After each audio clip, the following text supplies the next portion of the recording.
दिल्ली में 200 नई इलेक्ट्रिक बसों को हरी झंडी। इंटरस्टेट ईवी बस सेवा की शुरुआत। दिल्ली की मुख्यमंत्री रेखा गुप्ता ने राजधानी में 200 नई इलेक्ट्रिक बसों को हरी झंडी दिखाकर इंटरस्टेट ईवी बस सेवा की शुरुआत की। इस मौके पर परिवहन मंत्री पंकज कुमार सिंह भी मौजूद रहे। कार्यक्रम के दौरान ईस्ट विनोद नगर डिपो में आधुनिक प्रशासनिक भवन का उद्घाटन और मदनपुर खादर बस टर्मिनल का लोकार्पण भी किया गया। मुख्यमंत्री रेखा गुप्ता ने कहा कि दिल्ली सरकार ग्रीन दिल्ली, स्मार्ट दिल्ली और क्लीन दिल्ली के विजन को तेजी से आगे बढ़ा रही है। उन्होंने बताया कि इन 200 नई इलेक्ट्रिक बसों के शामिल होने से राजधानी में कुल बसों की संख्या बढ़कर करीब 6300 हो गई है। ये कदम न केवल प्रदूषण कम करने में मदद करेगा, बल्कि यात्रियों को आधुनिक और आरामदायक यात्रा सुविधा भी प्रदान करेगा।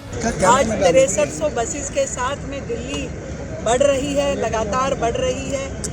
क्लीन मोबिलिटी के माध्यम से ये पूरी दिल्ली शहर पर्यावरण की लड़ाई भी लड़ रहा है और अपने ट्रांसपोर्टेशन को भी बेहतर कर रहा है। तो मैं दिल्ली की जनता को बधाई देती हूँ कि जिस तरीके से लगातार दिल्ली परिवहन व्यवस्था मजबूत हो रही है, ईवी बसेस आ रही हैं जो ना केवल सुविधाजनक है बल्कि इस पूरे के पूरे ट्रांसपोर्टेशन सिस्टम को बेहतरीन सुरक्षित रूप में ड्राइव करने का एक नया आयाम दिल्ली उस पर पहुँची है। सबको मेरी ओर से बहुत बहुत बधाई। दिल्ली रोहतक का आज रूट हमने इंटरस्टेट बसेस के रूप में आज एक नया रूट शुरू किया है, उसके लिए भी दिल्ली की जनता को बधाई है। और हमारे बस टर्मिनल्स और डिपोज भी लगातार नए बन रहे हैं। दिल्ली की सारी व्यवस्थाएं सुचारू रूप से चले उसके लिए काम हो रहा है। तो ये सब साधुवाद की पात्रता दिल्ली की जनता जिन्होंने एक जिम्मेवार सरकार को इस दिल्ली शहर को सौंपा। देश की सबसे बड़ी पंचायत में इस वक्त एक बहुत बड़ा बिल आया हुआ है जिस पर चर्चा चल रही है और विपक्ष की कुछ आपत्तियां हैं जिनको लेकर सरकार जवाब भी दे रही है।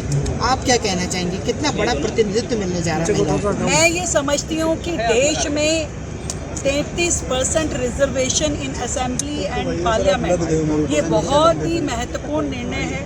देश की आधी आबादी को मुख्य धारा में जोड़ने का ये काम होगा जिसमें निर्णय प्रक्रियाओं में महिलाएं बैठ सकेंगी और इस देश की प्रगति में कंधे से कंधा मिलाकर के काम कर सकेंगी। मैं ये समझती हूँ ये इधर उधर की बात किए बिना विपक्ष को साथ में आकर देश की इस आधी आबादी 70 करोड़ महिलाओं के अधिकारों के लिए, उनके सम्मान के लिए जुड़ना चाहिए। ये बातें ये ए चीज़ नहीं बी चीज़ को, ये तो केवल टरकाने और टालने जैसी है। मुझे लगता है कि देश की सभी महिलाएं आशा भरी निगाहों से इस समय उस लोकसभा सदन को देख रही हैं, उस संसद भवन को देख रही है, उस चर्चाओं को सुन रही है और ये समझती हैं कि आज महिला हित में कौन खड़ा होगा और कौन नहीं खड़ा होगा, ये सारा महिला समाज देख पाएगा और भविष्य में सब कुछ इसी पे आधारित होगा। देखिए, मैं आपसे यही कहूँगा कि दिल्ली सरकार उसके ऊपर काम कर रही है और इन बसों को जोड़ना और उनको सुविधा दिल्ली की जनता तक पहुँचे उसके लिए नीचे करो, डाउन करो यार नीचे कर लो भाई, आईएनएस थोड़ा नीचे कर लो, आप नीचे आओ ना थोड़ा, न्यूज़ आउट थोड़ा नीचे कर लीजिए। काम कर रही है और हम प्रयास जो हमारे प्रधानमंत्री जी ने जो विश्वास दिल्ली की जनता को दिलाया था उसके ऊपर हमारा काम है और ट्रांसपोर्ट डिवीज़न डीटीसी इसके ऊपर अग्रसर है, इसके ऊपर काम कर रही है।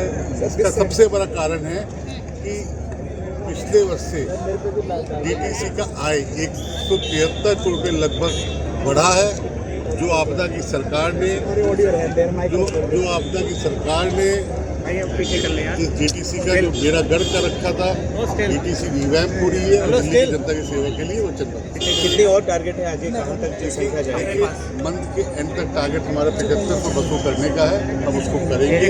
इंटरस्टेट भी और चलाएंगे, हर महीने कहीं ना कहीं इंटरस्टेट बस चलाएंगे कि दिल्ली की जनता को, मैंने आपसे पहले कहा, जो भी चीज़ें बंद हो रखी थी, जो स्पेशल बसें बंद हो रखी थी वो हमने चालू की और इंटरस्टेट बसें जो कई वर्षों से बंद हो रखी थी, जो दिल्ली में जाने के लिए दिल्ली रोहतक में लोग काफ़ी लोग आते जाते हैं और दिल्ली की जनता को उसका कहते हैं कि दिक्कत का सामना करना पड़ रहा था, उसके लिए हमने इंटरस्टेट बसें चालू की। क्या बिहार यूपी के लिए भी लंबे रूट के बसें चलने वाली है?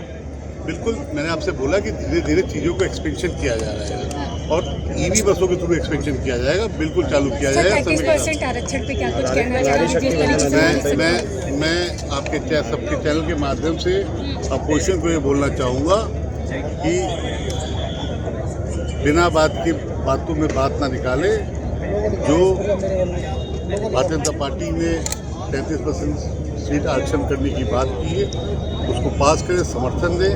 कि मातृशक्ति के बारे में कुछ भी कहना और उसमें एक लगूना निकालना गलत है। ये पास होना चाहिए और ये पास होगा। सर, जेरियाट्रिक एम्बुलेंस की भी जो शुरुआत की जा रही है उसके लिए भी फंड कैसे आएगा, इस बारे में अगर आप कुछ बता दें। देखिए, एम्बुलेंस जो हम चालू करेंगे उसके लिए आप सबको बुलाएंगे, क्योंकि उसमें आपको देख के अच्छा लगेगा कि वो जो बुजुर्गों के लिए हम एम्बुलेंस चालू कर रहे हैं, जिससे हमारे बुजुर्ग को एम्बुलेंस पे चढ़ने में दिक्कत होती थी और ये प्रॉब्लम आती थी। ब्यूरो रिपोर्ट, टीम मानस न्यूज।